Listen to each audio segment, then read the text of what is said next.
अस्सलाम वालेकुम नाज़रीन, मां आहियां तव्हांजो पंहिंजो सुधीर अहमद बिरोई। 2 बजे जे बुलेटिन सां गॾु मां तव्हांजी ख़िदमत में हाज़ुर थियो आहियां।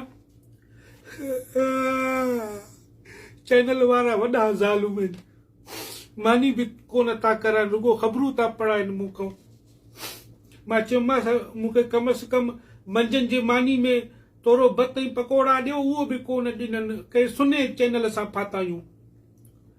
नाज़रीन, तालके बाकराणी जे सीनियर सियासतदान शरबत ख़ान वलद मिल्करोज़ ख़ान मीडिया सां ॻाल्हाईंदे चयो आहे त पाकिस्तान जो तरक़ी बाकराणी सां मशरूत आहे।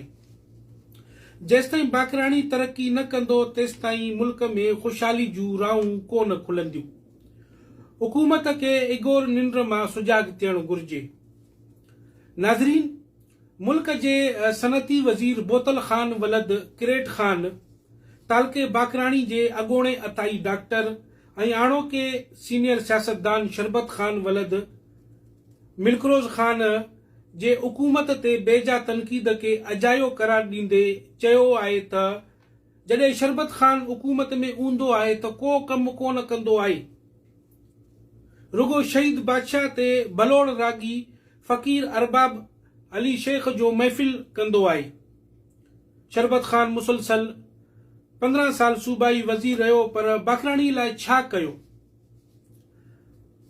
असां हुकूमत में ईंदे ई बाकराणीअ लाइ इनकलाबी कदम कया, जहिड़ोकि प्रेस क्लब बाकराणी जे ज़बून आल बिल्डिंग मां गॾह तिड़े उनखे रेनोवेट करे उन में सहाफ़ी विहारियोसीं, जेके मज़लूम अवाम जो आवाज़ बणिजी उन्हनि जूं दाऊं आला ऐवाननि ताईं पहुचाइनि था।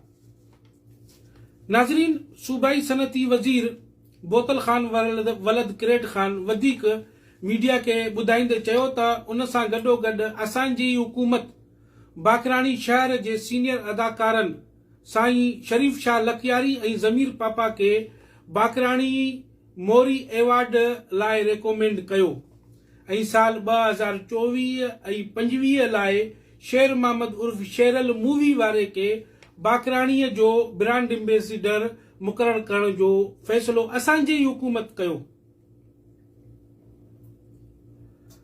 नाज़रीन, सनती वज़ीर बोतल ख़ान वलद किरेट ख़ान बाकराणी वासियुनि लाइ ख़ुशख़बरी ॾींदे चयो त बाकराणीअ खां दौलत कोकर ताईं कारे बाण जा ज़ख़ीरा मिलिया आहिनि, जंहिंजी कोटाई तमामु जल्द करे उतां जे मक़ामी माण्हुनि खे रोज़गार ॾिनो वेंदो ऐं बाकराणी शहर जे दुकानदारनि खे उन्हनि जे महिनत जे सिले में चाचा गोदा मेमोरियल मनता एवार्ड पिणु ॾिनो वेंदो।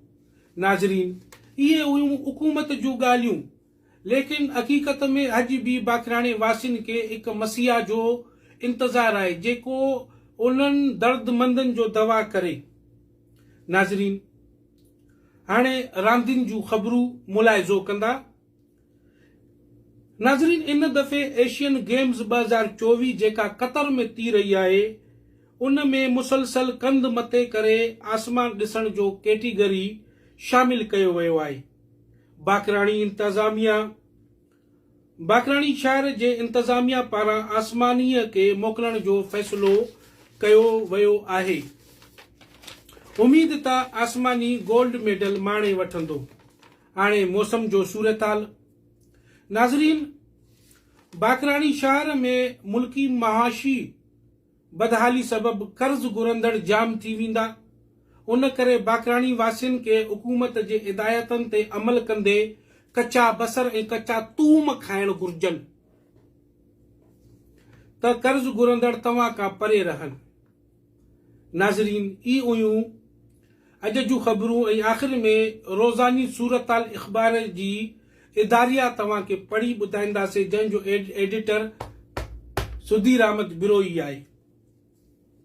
नाज़रीन, इदारे में एडिटर लिखे थो त अफ़सोस इन सियारे में भी बाकराणी जा छड़ा ई रहिजी विया। इन साल भी ॻोठ थियण जो अरमान ई रहिजी वियो। जॾहिं त शादी को सुन्नत आहे ऐं न्याणी उतारण में देर न कजे। नौजवान छोकरनि जो शादी भी जल्द कयो वञे त जीअं हू नफ़्सियाती ऐं मुआशरती बुराइनि खां बचनि। चढ़नि जो शादी थींदो त हू ज़िम्मेदार थी कमाइण लॻंदा। जेको ग़रीब पंहिंजी औलाद जो शादी नथो कराए सघे त उहो बाकराणे जी मोसिस माण्हुनि जो फर्ज़ आहे उहे को तंज़ीम जोड़े इज्तमाही शादियुनि जो बंदोबस्त कनि। मुंहिंजो बाकराणी वासियुनि खे अपील आहे त ही अख़बार जे इदारे जो एडिटर चए थो सुधीर बिरोई त मुंहिंजो बाकराणी वासियुनि खे अपील आहे त उन्हनि खे जिते बि छड़ो मिले फौरन उन खे परणाइनि ऐं उन जो आगाज़ गुलशन सूमरे जे जनरल स्टोर तां कनि जिते कुझु छड़ो रोज़ानो चांहि पीअण ईंदो आहे ऐं हू इन साल 2024 में पंहिंजे छड़ाइप जो सिल्वर जुबली मल्हाईंदो। नाज़रीन, ई हुयूं अॼु जूं ख़बरूं। इंशाअल्लाह ॿी बुलेटिन लाइ तव्हां सां गॾु हूंदासीं ऐं असांजूं ख़बरूं कीअं लॻियूं तव्हांखे जल्द खां जल्द कमेंट में ॿुधाईंदा। महिरबानी। ऐं अहिड़ी मज़ेदार ख़बरुनि सां असांजे फेसबुक पेज सुधीर बिरोई ऐं यूट्यूब चैनल सुधीर वीलॉग्स खे सब्सक्राइब कंदा। महिरबानी। अस्सलाम वालेकुम।